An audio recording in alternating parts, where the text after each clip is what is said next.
Hey guys, I just wanted to show you a pistol I've had for a little while. This is a FNH FNP 9.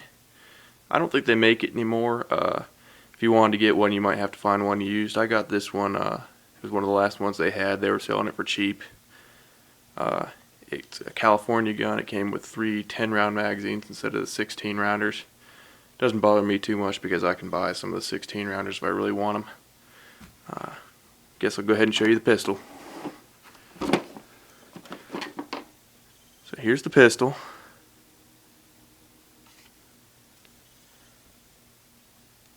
I like it. I think it's one of the prettier pistols out there, as far as the plastic pistols go at least. Got a loaded mag in there, but there's not any round in the chamber.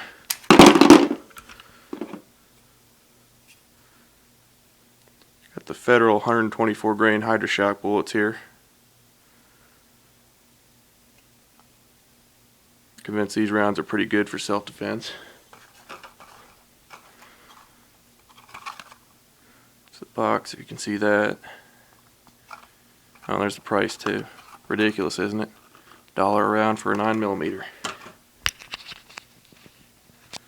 Let's see if I can figure out a way here to rack the slide on this thing. Not blinding you with that light up there.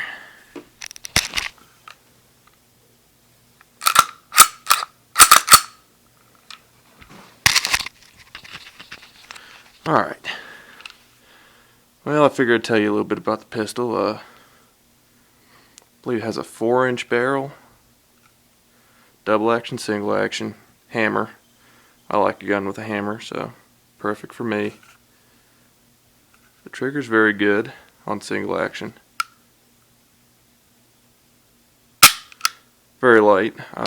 Couldn't tell you how light. I think they say about 4.5 pounds or something. Might be a little more than that, I don't know. But the trigger is absolutely awful on double action. It's heavy, long. You won't want to shoot in that too much. It's mainly there as a safety. If you've got a round in the chamber, you can press your decocker here. That puts it back into double action without firing a round in the chamber. So you can carry it more safely because it takes a lot of pressure to set this trigger off here. Sights are pretty good.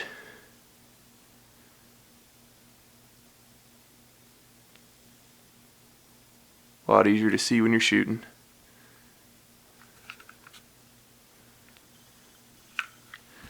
Here's what comes in the box. Comes with 3 magazines, which is one of the few pistols I know that does that. Most pistols now just come with 1, so that was a plus. This is the one I had loaded with the Federal Hydroshocks. I have this pistol loaded with just regular old Remington UMC full metal jacket, 115 grain. You can see these are 10 rounders. They have the witness holes, 5 and 10 rounds. Kind of odd. And then an extra one, which is empty. Comes with a replaceable back strap, which you can place on the weapon right there by taking that screw out and sliding the old one off, sliding this one on and replacing the screw. Comes with your old regular instruction manual. And there also used to be a cable lock right here, but yeah, that's collecting dust in the closet where it belongs.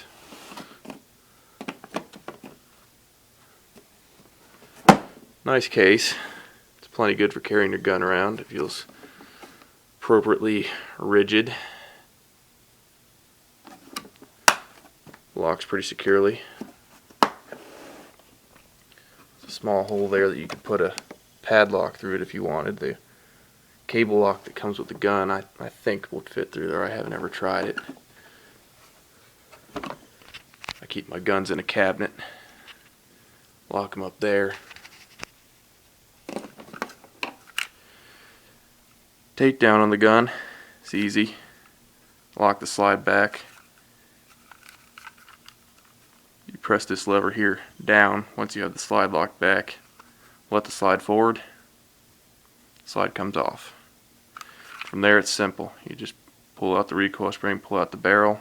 Nothing really holding them in. You just pull them out. Clean everything up. Put it back together. Putting the slide back on is as simple as taking it off. You slide back on. You swing that takedown lever back up like it is. It's good to go. The gun has a rail here on the front where you can put on a light or a laser if you want to. I don't plan on it. It's unnecessary as far as I'm concerned.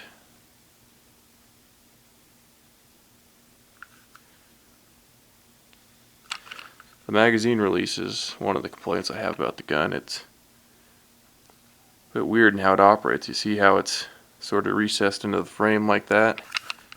It takes a lot of getting used to be able to press that thing. When you first get the gun, you wish they would just sand this little ridge down right here. That way you could get to that magazine release a whole lot easier. But you get used to it after a while. The grip is comfortable. You can see that there's a lot of checkering and stippling here. The gun doesn't have a whole lot of recoil anyway, so it won't be too much of a challenge for you to shoot it accurately, even without the checkering here, but it's always a plus. Good big trigger guard. It won't be tough for you to squeeze your fingers in there even if you got gloves on. The decocker's ambidextrous for some reason. I don't know why they always bother just putting like the safety or the decocker as ambidextrous and everything else is just on one side of the gun. It seems kind of pointless to me. Made in the USA. Always a good thing.